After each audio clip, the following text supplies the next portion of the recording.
Hi all, నేను మీ doctor Randhir Jadela, neurologist, Lotus hospital from Khammam.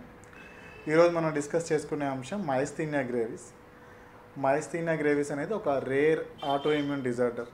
And దీని యొక్క లక్షణాలు ఏంటి అంటే, ఉన్నట్టుండి మనకి సడన్గా కనురెప్పలు వాలిపోవడం, దాంతోపాటు ఒక వస్తువు రెండు వస్తువులా కనపడడం, మింగడానికి కష్టంగా ఉండడం, నవలడానికి కష్టంగా ఉండడం, ఇలాంటి లక్షణాలతో బాధపడుతూ ఉంటే అది మైస్థీనియా గ్రేవిస్కి సంకేతం కావచ్చు. సో యూజువల్గా ఇప్పుడు చెప్పినటువంటి లక్షణాలన్నీ కూడా ఎండ్ ఆఫ్ ది డే అంటే రోజు గడిచే కొద్దీ ఈవినింగ్ వరకు ఈ లక్షణాలు అనేవి పెరుగుతూ ఉంటాయి. అంటే కనురెప్ప మెల్లగా వాలిపోతూ కంప్లీట్గా క్లోజ్ అయిపోవడానికి అవకాశం ఉంటుంది. ఈ వస్తువులు లిఫ్ట్ చేయడానికి ఉండే శక్తి కూడా ఉదయం వరకు బాగానే ఉండి సాయంత్రానికి మనం బరువు లేపట్లేకపోవడం, ఈవెన్ నడవడానికి కూడా కష్టంగా లేకుండా చచ్చిపడిపోయినట్టుగా స్తబ్దతగా ఉండే అవకాశం ఉంటుంది. సో ఇది మైస్థీనియా గ్రేవిస్లో ఏ మజిల్స్ ఎక్కువ ఎఫెక్ట్ అవుతాయి? ఎక్కువ మందిలో కంటికి సంబంధించిన కండరాలు అనేవి చాలా బలహీనపడతాయి. దీనివల్ల ఒక డబుల్ విజన్ అంటే ఒక వస్తువు రెండు వస్తువులా కనపడడం, పైకి కిందకి కానీ పక్కకు కానీ కనపడే అవకాశం ఉంటుంది. దీంతోపాటు కనురెప్ప ఎక్కువ వాలడం లాంటివి జరుగుతుంటుంది. క్రమక్రమేణా డిసీజ్ ప్రోగ్రెస్ అయ్యే కొద్దీ ఇది మింగే కండరాలని ఎఫెక్ట్ చేసే అవకాశం ఉంటుంది. దాంతోపాటు నవిలే కండరాలను కూడా ఎఫెక్ట్ చేసే అవకాశం ఉంటుంది. సో సీరియస్ ఫామ్స్లో ఇది మెల్లగా ప్రోగ్రెస్ అవుతూ రెండు చేతులను రెండు కాళ్ళు బలహీనపరిచి, దాంతోపాటుగా సీరియస్ కేసెస్లో ఇది శ్వాస తీసుకునే కండరాలను కూడా బలహీనం చేసే అవకాశం ఉంటుంది. సో ఈ మైస్థీనియా గ్రేవిస్కి గల కారణం ఏంటి? మైస్థీనియా గ్రేవిస్ అనేది ఒక ఆటో ఇమ్యూన్ డిజార్డర్. అంటే మన బాడీలో ఉన్నటువంటి ఇన్ఫెక్షన్ని పోరాడడానికి ఏర్పడే యాంటీబాడీస్ అనేవి మన యొక్క కండరాల మీద, ఎస్పెషల్గా న్యూరోమస్కులర్ జంక్షన్ అంటే మయోన్యూరల్ జంక్షన్, ఈ న్యూరోమస్కులర్ జంక్షన్లో ఉన్నటువంటి ఒక ఇంపార్టెంట్ రిసెప్టర్ మీద దాడి చేయడం వల్ల మనకి ఈ డిజార్డర్ అనేది ఏర్పడుతుంది. అంటే ఒక నర్వ్ యొక్క ఎండ్ టెర్మినల్లో న్యూరోమస్కులర్ జంక్షన్ ఉంటుంది. అంటే నరానికి కండరానికి మధ్యలో ఉన్నటువంటి ఒక జంక్షన్. దీని ద్వారా మన నరం నుంచి రిలీజ్ అయ్యే కెమికల్ అనేది మజిల్ని యాక్టివేట్ చేసి దీన్ని కాంట్రాక్ట్ చేస్తుంది. ఎప్పుడైతే మన ఈ యాంటీబాడీస్ అనేవి ఈ న్యూరోమస్కులర్ జంక్షన్లో ఉన్నటువంటి రిసెప్టర్స్ని టార్గెట్ చేస్తాయో, నరం నుంచి యాక్టివేషన్ అనేది మజిల్కి చేరదు. దీని ద్వారా కండరాలు అనేది కాంట్రాక్షన్ ఆపి స్తబ్దతగా చేతనం లేకుండా మిగిలిపోతాయి. దీని ద్వారా మనకు వచ్చే లక్షణాలు ఫెటిగ్, బాగా నీరసంగా, దాంతోపాటు ఫ్లక్చువేషన్ ఆఫ్ ద వీక్నెస్ అంటే మార్నింగ్ చాలా బాగా ఉండి ఈవినింగ్కి వెళ్ళేసరికి మనలో కదలిక తగ్గిపోవడం, బలహీనత రావడం, వస్తువులను లేబట్టలేకపోవడం, ఇలాంటి లక్షణాలు రావడానికి అవకాశం ఉంటుంది. సో ఈ మైస్థీనియా గ్రేవిస్ ఎటువంటి యాంటీబాడీస్ ద్వారా వస్తుందంటే, ప్రధానంగా ఎస్టైల్ కోలిన్ అంటే మనం ముందుగా చెప్పినట్టు chemical acetylcholine receptor antibodies కానీ, LRP4 యాంటీబాడీస్ కానీ, anti musk antibodies, anti agrin antibodies అని ఒక స్పెషల్ యాంటీబాడీస్ వల్ల రావడానికి అవకాశం ఉంటుంది. ఎందుకు ఈ 4 రకాల యాంటీబాడీస్ గురించి మనం తెలుసుకోవాలి అంటే, ఒక్కొక్క రకమైన యాంటీబాడీస్లో ఒక్కొక్క రకమైన ట్రీట్మెంట్ అనేది ఉంటుంది. సో ఇది చాలా రోజులు చాలా సైలెంట్గా ఉంటుంది. ఎప్పుడైతే మనకి స్ట్రెస్, దాంతోపాటు సర్జరీ, ఏదైనా ఇన్ఫెక్షన్, ఇలాంటి కండిషన్లో ఇది ఎక్కువగా బయటపడడానికి అవకాశం ఉంటుంది.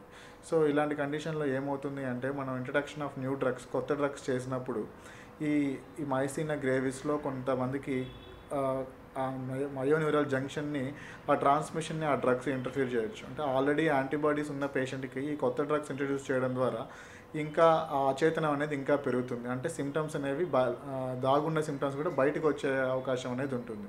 సో ఇలాంటి వాళ్ళలో, మైస్థీనియా గ్రేవిస్ లాంటి పేషెంట్ వాళ్ళలో మనం ఎక్కువగా ఇలాగా ఎమర్జెన్సీ కండిషన్స్లో, స్ట్రెస్లో కానీ, ఇన్ఫెక్షన్స్లో కానీ, ఇలా పోస్ట్ సర్జికల్ కండిషన్లో మనం ఎక్కువగా చూస్తాం. ఈ మైస్థీనియా గ్రేవిస్ ఎక్కువగా ఏ ఏజ్ గ్రూప్ వాళ్ళకి వస్తుంది? ఇది ఏ ఏజ్ గ్రూప్ వాళ్ళకైనా రావచ్చు. చిన్నపిల్లల్లో కంజెనిటల్గా పుట్టిన వెంటనే కూడా రావచ్చు, నియోనటల్ పీరియడ్లో రావచ్చు, అంటే 1 year లోపులో రావచ్చు. ఎక్కువ మందిలో ఫీమేల్స్లో 40 సంవత్సరాల లోపు వస్తుంది, మేల్స్లో 40 సంవత్సరాలు పైబడిన, మోస్ట్లీ 60 సంవత్సరాలు పైబడిన మేల్స్లో వస్తుంది. సో ఇది ఇలాగా మైనర్ సిమ్టమ్స్ నుంచి మేజర్ సిమ్టమ్స్ దాకా. అంటే మేజర్ సిమ్టమ్స్ అంటే ఏంటి అంటే, ఉన్నట్టుండిగా కండరాలు పనిచేయకపోవడం వల్ల మింగడం కష్టమైపోవడం, ఈవెన్ శ్వాస తీసుకోవడం కష్టమైపోయి పేషెంట్స్ ఎటువంటి కదలిక లేకుండా పోవడం వల్ల వెంటిలేటర్ దాకా వెళ్ళే అవకాశం కూడా ఉంటుంది. అంటే కృత్రిమ శ్వాస మనం అందించడానికి వెంటిలేటర్ సదుపాయం కూడా ఇవ్వడానికి అవకాశం ఉంటుంది. సో ఈ మైస్థీనియా గ్రేవిస్కి మనం ఎటువంటి ట్రీట్మెంట్ చేయాలి, సో ఈ లక్షణాలను బేస్ చేసుకొని మన ట్రీట్మెంట్ అనేది ఆధారపడి ఉంటుంది. ముందు ఈ వ్యాధి నిర్ధారణకు సంబంధించినటువంటి పరీక్షలు చేయించాలి. అంటే ఈ యాంటీబాడీ టెస్టింగ్ అనేది రక్త పరీక్షల ద్వారా మనకు తెలిసే అవకాశం ఉంటుంది.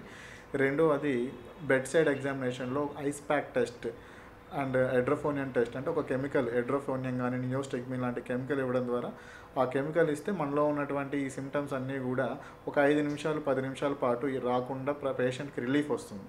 సో దాని ద్వారా మనం కన్ఫర్మ్ చేయడానికి అవకాశం ఉంటుంది. దీంతోపాటు ఎలక్ట్రోఫిజియాలజీ పరంగా అంటే నరాల టెస్ట్ పరంగా repeated nerve stimulation RNS test అని సింగిల్ ఫైబర్ ఈఎంజీ టెస్ట్ అనేవి మనకి 80% to 90% ఆఫ్ ది డిసీజ్ డయాగ్నోసిస్ని కన్ఫర్మ్ చేయడానికి అవకాశం ఉంటుంది. దీంతో భాగంగా సిటీ చెస్ట్ అంటే మన ఛాతీని స్కాన్ చేయడం ద్వారా మనం ఒక ప్రత్యేకమైన ఇన్ఫర్మేషన్ కనుగొనవచ్చు. దాంట్లో థైమోమా అంటే థైమస్ గ్లాండ్ అని ఒక మన బాడీకి సంబంధించినటువంటి ఒక ఇంపార్టెంట్ ఇమ్యూన్ ఆర్గాన్, అంటే మన చిన్నప్పటి నుంచి అది మన బాడీకి సంబంధించిన లింఫోసైట్స్ ఇమ్యూన్ సెల్స్ని దాని నుంచి ప్రొడ్యూస్ చేస్తూ ఉంటుంది. ఇది 20 సంవత్సరాల వరకు దాని సైజు మెల్లగా తగ్గుతూ ఉంటుంది. కానీ కొంతమందిలో మాత్రం ఆ సైజు తగ్గడం మానివేసి ఆ సైజ్ కాస్త పెరుగుతూ ఉంటుంది.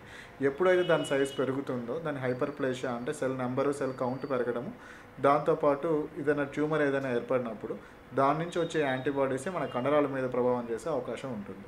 సో ఎప్పుడైతే మనం ఆ సిటీ చెస్ట్లో ఆ థైమోమా కనుక డిటెక్ట్ చేసినట్లయితే దాన్ని థైమెక్టమీ అంటే ఆ గడ్డని లేకుంటే ఆ థైమస్ గ్లాండ్ని పూర్తిగా రిమూవ్ చేయడం అనేది జరుగుతుంది. అది కూడా మైస్థీనియా గ్రేవిస్లో ఒక important part. So myasthenia gravis సంబంధించినటువంటి మైనర్ లక్షణాలకు మనం మెడికల్గా మేనేజ్ చేయడానికి అవకాశం ఉంటుంది. చాలా సీరియస్ కండిషన్ అయినప్పుడు మనకు ఐవీఐజీ అంటే ప్రత్యేకమైన ఇమ్యునోగ్లోబులిన్స్ని ఆ యాంటీబాడీస్ని టార్గెట్ చేస్తూ ప్రత్యేకమైన ఇమ్యునోగ్లోబులిన్స్ని బయట నుంచి సప్లై చేయడం ద్వారా ఒక 5 days కోర్స్ ద్వారా దాన్ని స్టెబిలైజ్ చేయొచ్చు. లేదు ఇంకా సీరియస్ కండిషన్లో ఉన్నప్పుడు మనం ప్లాస్మా ఫెరిసిస్ అంటే రక్తాన్ని శుద్ధి చేయడం ద్వారా మన బాడీలో ఉన్నటువంటి యాంటీబాడీస్ అన్నిటిని ఫిల్టర్ చేసేసి దాన్ని నివారణ చేయడానికి అవకాశం ఉంటుంది. సో ఎప్పుడైనా కానీ మనం ఒక మనిషికి డబుల్ విజన్, ఒక వస్తువు 2 వస్తువులా కనపడడం, కనురెప్పలు వాలిపోవడం, కండరాలు చచ్చిపడినట్టు ఉండడం, మాట తడబడడం, మింగడం కష్టంగా ఉండడం, నవలడం కష్టంగా ఉండడం, ఊపిరి తీసుకోవడానికి కష్టంగా ఉండడం, ఇవన్నీ కూడా ఫ్లక్చువేషన్ అంటే మార్నింగ్ బాగా ఉండి డే గడుస్తున్న కొద్దీ by the end of the day సాయంత్రానికి ఇంకా ఈ సిమ్టమ్స్ ఎక్కువ అవుతున్నాయి అంటే దాన్ని మైస్థీనియా గ్రేవిస్ లాగా భావించి ఎంత తొందరగా మనం ఆ లక్షణాలను గుర్తుపట్టి మనం నియర్ బై ఉన్న న్యూరాలజిస్ట్ని కన్సల్ట్ అవుతామో అతిపెద్ద డిసీజ్ నుంచి మనం బయటపడిన వాళ్ళం అవుతాం. ఈ వీడియో మీకు ఖచ్చితంగా హెల్ప్ చేస్తుందని భావిస్తున్నాను. Thank you.